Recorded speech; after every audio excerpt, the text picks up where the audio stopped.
So this movie, I finally get to talk about this movie at least semi in depth with this spoiler review. So I will say that again. This is a spoiler review of Doctor Strange in the Multiverse of Madness. If you have not seen the movie yet, I highly, highly suggest you go watch this movie right now, and please do not spoil it for yourself. So this is a spoiler warning for Doctor Strange in the Multiverse of Madness. So if you enjoyed this video today, feel free to like and subscribe for future Marvel content. Again, spoiler warning for Multiverse of Madness. So the very beginning sequence of Defender Strange with America Chavez I thought was a good opening, but after that, I felt like the story setup wasn't super grounded, although that might be something I changed my mind about when watching it a second time. Not too sure on that yet. But every single fight scene in this movie was amazing to see, especially when there wasn't anything too huge or flashy. Like an example of that, like maybe when Strange fights kind of the Darkhold corrupted version of himself, and they keep it real creative with these small fight sequences when they're using like the music notes. And I really liked that they did certain things like that, right? When they're fighting Gargantos, the fight was pretty simple, but like I said, the way that they used the magic was cool, although again, the transition to them talking to America Chavez just felt awkward at times, the way they went about it, basically all the way up through Kamar-Taj. Elizabeth Olsen is an amazing actress in this movie. From the very beginning scene that she was in, it already felt like she was acting her ass off, and she ended up being a fantastic villain. I honestly think she was probably the best actor in this movie. With her performance, it was just absolutely incredible. The fight at Kamar-Taj now. So I thought it was just fine at the beginning, right? Nothing I found too crazy until Wanda broke into the actual force field of Kamar-Taj, and she's walking around the ruins of Kamar-Taj, and we see that she's really torching these sorcerers to death, and it shows like a gruesome image of like a charred corpse. And it was just insane. But after the initial attack, all of the horror-esque elements by Sam Raimi with like the reflections of the waters and stuff in the room, I love that so much. It was such a thrilling thriller type scene where you didn't know exactly how that was going to play out. And then after Strange and Chavez multiverse hop, when they land in the Illuminati universe, I'm not gonna lie, the beginning of this scene was really iffy to me because they had edited it badly. I'm sure other people noticed this too, but they had edited it badly where Benedict Cumberbatch had clearly voiced over new lines that he himself didn't say in the moment that was filmed. And it was edited in a very awkward way where you could tell his mouth wasn't moving when he was talking. And it just felt real awkward to me. I honestly did not like that scene. I was just kind of like, thankfully it was the only scene that was really like that, so it wasn't too bad for the overall movie.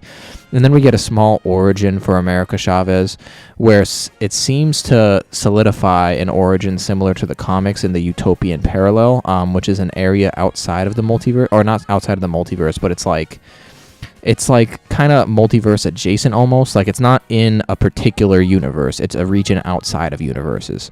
But it has nothing but women. And she has two moms, so it kind of seems like they're alluding to that. But they get sucked into the multiversal portal that she accidentally opens when she's about to get stung by a bee. And it was honestly sad to see. But I guess it's not a bad kind of explanation as to what's going on and kind of like some motivations she might have throughout the movie. The build-up for when they met with Mordo was pretty good. They almost had me believe that Mordo wasn't against Strange, but obviously he ended up being. And then the scene when Wanda was dream-walking into the mind of the Illuminati's universe version of her and interacting with her kids, it was just a great scene showing the pain that Wanda is going through, and Elizabeth Olsen pulled it off very well, just like I said earlier. And then finally, the final, not the final reveal, but just the reveal that everybody was waiting for, the build-up to the Illuminati.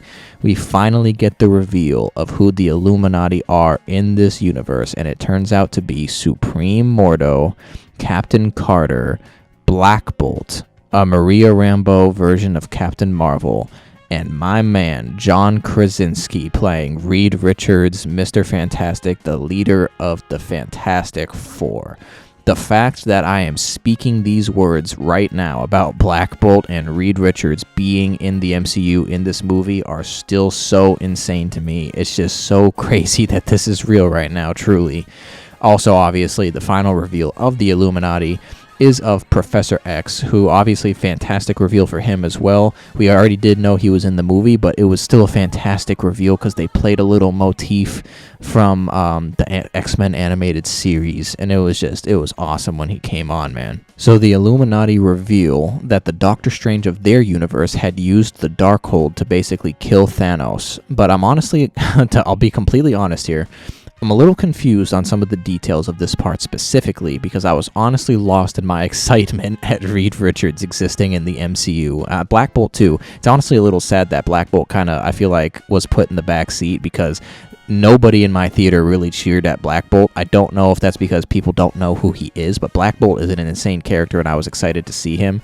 But Black Bolt was kind of put in the back seat to the Reed Richards reveal and the Professor X reveal, and it's kind of sad, but the fact that he exists in this is absolutely fantastic as well. So shout out to them putting Black Bolt in along with the actor who played him. I'm honestly not sure who played him. However, so back on the Strange that killed Thanos, it looks like the Strange of their universe caused a lot of harm to its inhabitants potentially by using the Darkhold. That's kind of the vibe that I got from it. Like I said, I'm a little iffy on the details. So the Illuminati agreed to end him with Black Bolt screaming at him and basically disintegrating him. The fact that they actually had the Illuminati, they had a flashback scene with the Illuminati on Titan with a dead Thanos. Again, I'm trying to comprehend all of this, that this is legitimately something that happened in an MCU movie. It's crazy. Then, of course, Wanda comes into the Illuminati and this is just where things get insane. Arguably the most gruesome shot of the entire movie. She seals Black Bolt's mouth shut and causes him to blow his own brains out. The fact that these words just left my mouth about an MCU movie is I just can't. I can't. This movie is crazy. And then my poor man, I actually am kind of upset that this happened. It was so good because it needed to happen, but I am so upset. My poor man Reed Richards, he was turned into basically a bunch of string and then he had his head popped. Oh man, as soon as he's in, he's just back out. And then Captain Carter was cut in half, and then Captain Marvel was crushed. I mean, I'm still trying to wrap my head around all of this, just truly. And then Professor X got his neck snapped. The third time my man had to die on screen for our sins. I mean, it is absolutely crazy. But this entire sequence was obviously the best part of the movie for me. It had the same feeling as when Thanos was just tearing through everybody and they just could not stop him. And it was heartbreaking, but it was just also so good, just like how Infinity War is. Okay, now I feel like I'm just explaining the whole movie at this point, but the sequence leading to the Darkhold version of Strange was dope. And the battle with the music notes was very unique and creative, and I love that they did stuff like that with the super big, super flashy fights. And then finally, Strange uses that universe's Darkhold to dreamwalk into the dead Defender Strange's corpse and basically use necromancy against Wanda, but like some kind of pseudo-necromancy almost because he's dead. While America finally gets a hold of her powers, and it was just the icing on the cake of this incredible movie. And then they obviously work together to get Wanda to see the error of her ways, and they open up a portal so that her kids in the other Illuminati universe can see her being as gruesome as she is, and she finally at least semi comes to her senses and destroys every Darkhold in the multiverse and collapses the throne of her. I forget the name of it. It's escaping me. But she collapses that ruined site onto herself. Presumably she's dead, but she's the Scarlet Witch, so there's no way in hell, in my opinion, that you can kill her off like that. But overall, besides the beginning feeling kind of weak or awkward at points, I thought this movie was incredible. It was amazing. I easily give it a 9 out of 10. And the fact that I didn't even mention the incursions, and how crazy big of a reveal that is insane within itself. If you want to learn more about the incursions, feel free to watch my post-credit scene video that I'll leave at the end card of this video. Basically, the incursions lead into Secret Wars in the comics, so this entire MCU phase just basically got revealed. No, I shouldn't say revealed because people suspected that it was going to lead into Secret Wars, but it basically got confirmed that this is going to lead into Secret Wars. So this movie was just incredible. I can't wait to watch it again. Hopefully, I think it's as incredible the second time around, and I don't linger too much on the parts that I thought were bad, because I truly think that some of those parts were really awkward. But comment down below if you enjoyed this movie, and if you haven't seen the movie yet and you watched this video, kind of shame on you, honestly. Like, you should have just went to go see it without spoiling yourself. So I hope nobody watches this without seeing it first. But please feel free to like and subscribe for future Marvel content, and I appreciate you for watching the video.